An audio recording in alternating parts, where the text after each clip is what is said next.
paling manjur sih sumuhun, iya, jangan ngelawan ke dosen. Nah itu Nyawa kita ada di sana. Astagfirullah, nggak gitu sih. iya sih, pernah sih aku juga salah ngomong ke dosen sampai aku dimarahin dosen. Itu pengalaman yang terpahit bagi aku, padahal itu Jangan ngomongnya ngelawan simpel dosen. banget.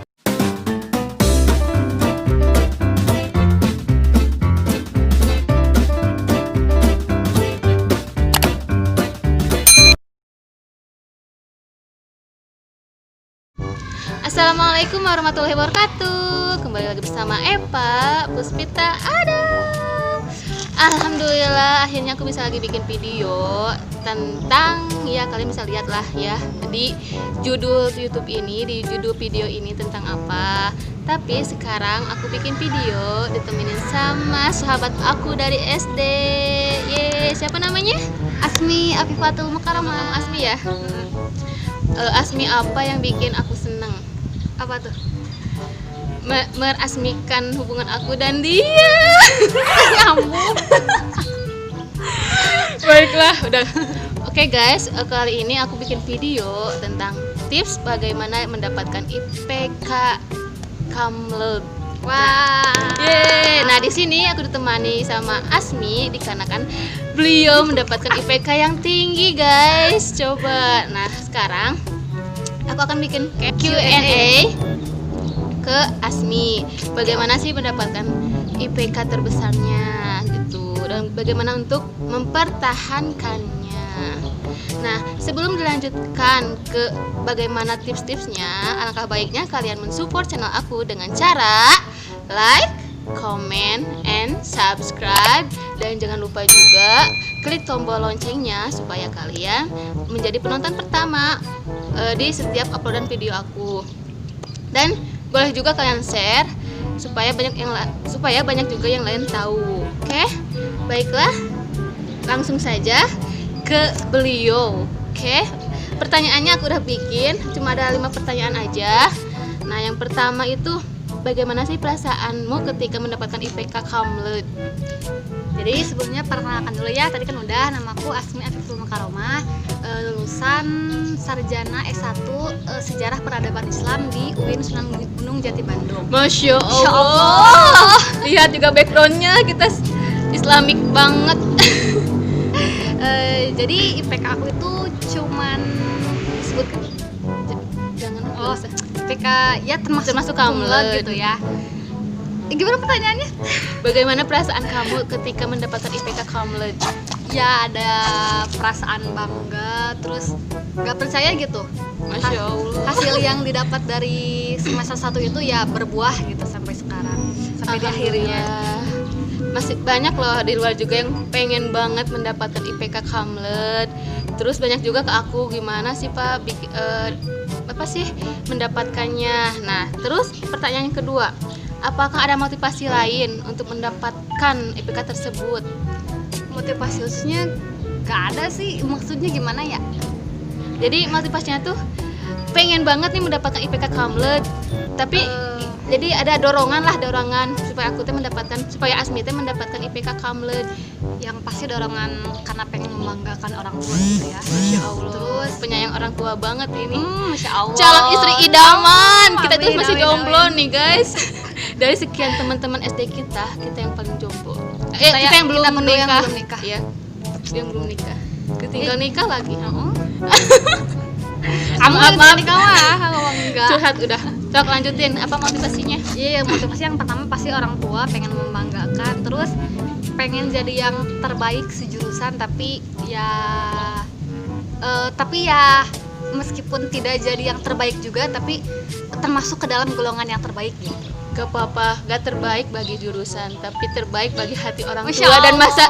dan calon imam kamu. Amin, amin, amin. Amin. Jadi seperti itu aja motivasinya. Kita lanjut lagi ya, pertanyaan yang ketiga. Bagaimana sih cara kamu untuk mempertahankan IPK? Dari semester 1 sampai sekarang lulus, alhamdulillah udah jadi sarjana. Jadi sebenarnya IPK aku tuh nggak setiap semester naik, tapi malahan setiap semester itu turun ya. Iya. Semester pertama itu bisa dibilang tinggi gitu ya, tinggi, hampir sempurna, hampir 4 gitu. Tapi semakin kesini karena mungkin mata kuliahnya semakin susah dan dosennya semakin susah juga, jadi agak-agak berkurang gitu.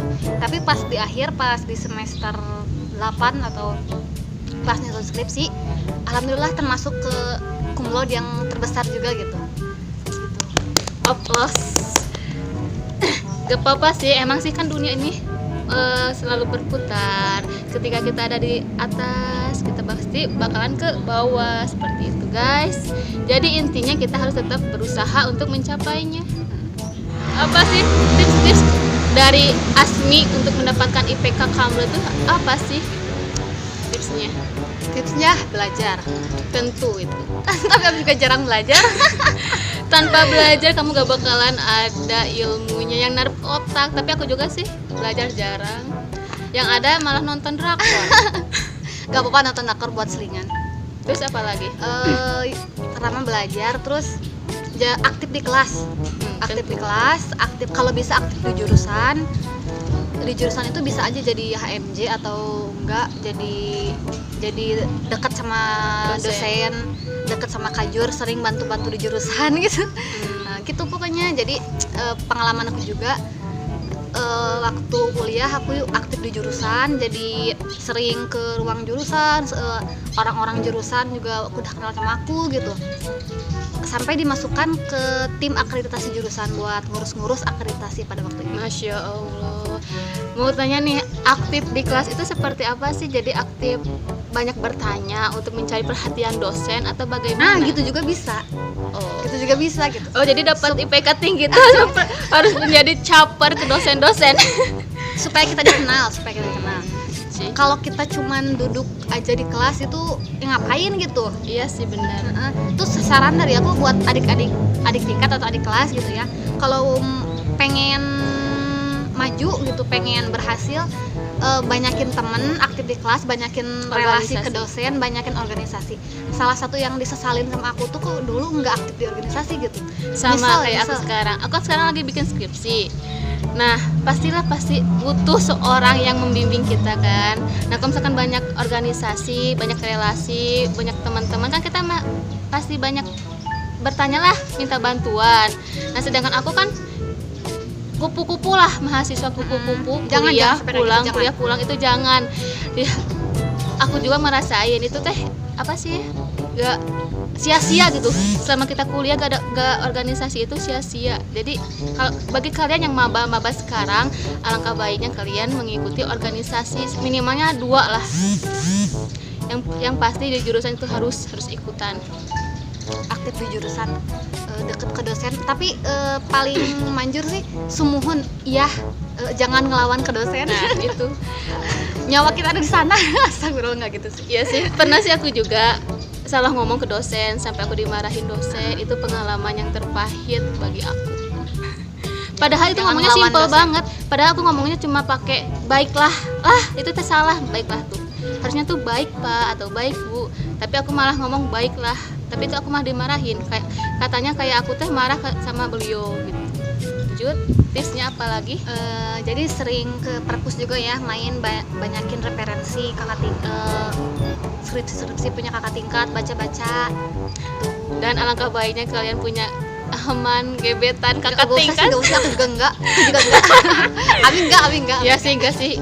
Mungkin itu bakalan bagi sebagian orang gitu. Ya, ada manfaatnya, ada negatifnya juga sih. Tapi kita mah calon istri yang baik menunggu calon imam datang.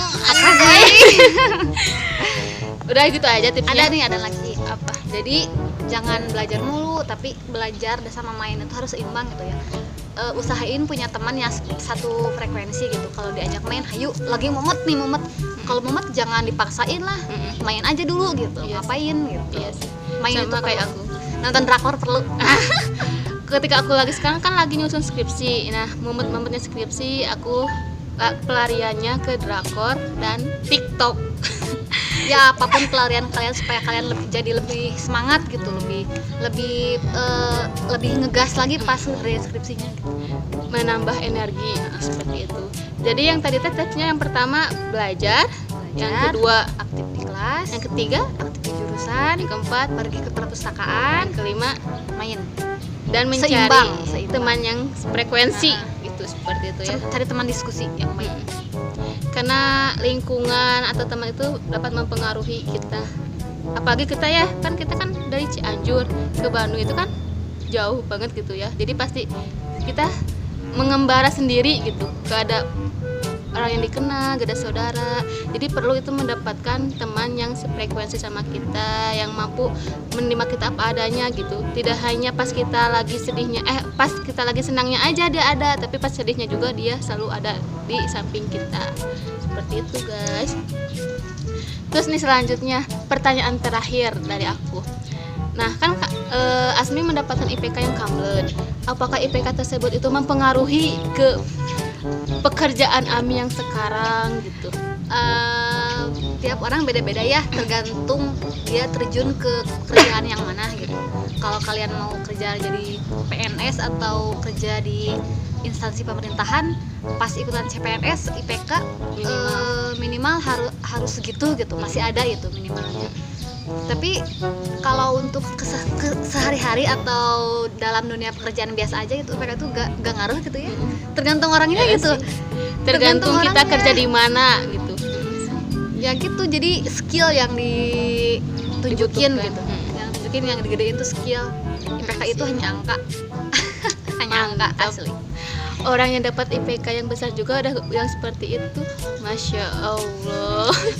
Jadi intinya tuh kita tuh yang diperlukan tuh skill, bukan hanya IPK aja, tapi yang lebih baik itu IPK tinggi, skill pun punya. Seperti itu kan. Kalau udah lulus masuk ke dunia kerja, IPK emang ada gitu, ada pengaruhnya. Tapi yang paling dipengaruhi itu relasi kita kemana gitu, teman kita kemana kita bakal ngikut gitu. Pentingnya organisasi itu seperti itu. Ketika kita keluar dari dunia perkuliahan, kita kan bakalan mencari pekerjaan. Nah, pekerjaan itu juga bisa kita dapat dari teman-teman kita dari organisasi tersebut gitu. Karena sekarang yang mengandalkan IPK doang kalah sama orang dalam gitu yang cari kerjaan. Bener. Bener sih. Gue juga sekarang ngajar di sini nih. Depan rumah. Sekolah kita alumni dulu. Kita tinggal di Cianjur ya. Kita tetanggaan. Kita teman dari SD. Nah gitulah. Nasib kita pun sama. Tapi dia belum lulus. Iya sih. Soalnya aku kan beda 1 tahun. Kita beda 1 tahun. Soalnya aku kan berhenti dulu 1 tahun gitu. Dia semangat. Iya. Semangat. Ya, minta doanya ya. Soalnya sekarang lagi nyusun skripsi. Semoga dosen-dosen aku tuh pada baik.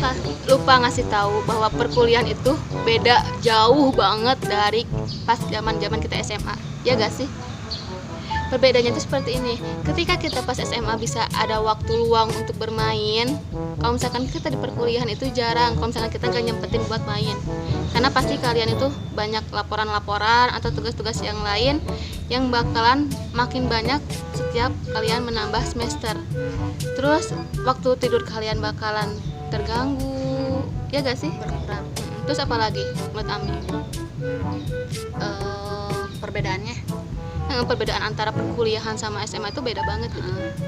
Cara belajar pastinya bukan jenis sih, gaya pertemanan juga beda sih. Iya sih. Terus pas kuliah itu kita yang nyari full materi, kan kebanyakannya kita yang harus presentasi. Aku juga pernah bikin makalah gitu ya, harus dari 40 referensi buku gitu. Mantap tuh. Pergi ke perpustakaan daerah, perpustakaan kampus itu gak cukup, harus kadang-kadang ke perpustakaan univ lain gitu. Bener sih. Bapusipda tuh pasti banyak tuh Daerah. Terus dari SMA itu dosen dan guru itu beda loh.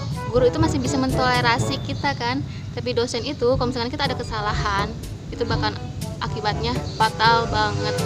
Jadi jangan sampai kalian terlibat permasalahan sama dosen. Itu yang intinya mah. Buat kalian yang ingin mempertahankan IPK yang tinggi atau bahkan pengen perkuliahannya tuh lancar, kalian jangan pernah mencari masalah dengan namanya dosen kayak gitu guys. Nah, ada pepatah terakhir gak dari Asmi gitu? Kalau dari Ami sih, kalau pengen punya IPK gede, usahanya juga harus gede gitu. Jam tidur bisa dikurangin buat belajar lebih, buat mengenal lebih jauh gitu.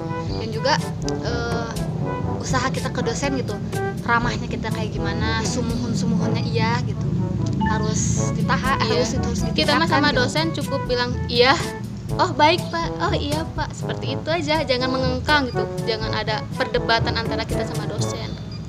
Itu kalau kamu mau jadi yang baik gitu ya.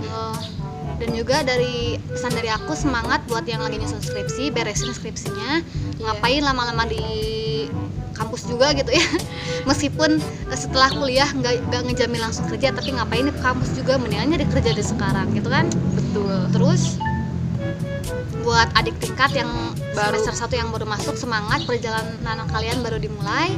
Buat adik tingkat yang lagi di semester pertengahan, semester 3, semester pertengahan, pokoknya lebih semangat lagi, soalnya aku tahu semester itu tuh lagi males-malesnya kuliah. Ngapain sih kuliah, nikah aja. Nggak sembarang itu. Iyalah. Pokoknya semangat, persiapkan diri kalian untuk hidup yang selanjutnya. Jadi intinya apabila kita ingin mendapatkan IPK yang tinggi, usaha kita juga harus tinggi, harus maksimalkan usaha kita. Jangan berleha-leha mimpi aja pengen IPK tinggi tapi kerjaannya cuma rebahan. Bagaimana kalian mendapatkannya gitu kan? Oke, baiklah. Mungkin itu saja dari kami untuk memaparkan bagaimana sih tipsnya mendapatkan IPK tertinggi. Terima kasih Asmi Sama-sama, Eva. telah bisa collab bareng di konten YouTube aku. Aku juga punya YouTube ya. Ya nanti aku simpan di description boxnya link YouTube aku. gitu. Mohon maaf apabila masih banyak perkataan yang salah atau menyinggung. Kami izin mengundurkan diri. Jangan lupa juga subscribe channel aku, karena subscribe itu tidak bayar, gratis sama sekali.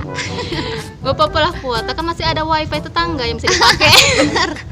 Bener gak sih? Sekian dari kami. Mohon maaf. Wassalamualaikum warahmatullahi wabarakatuh.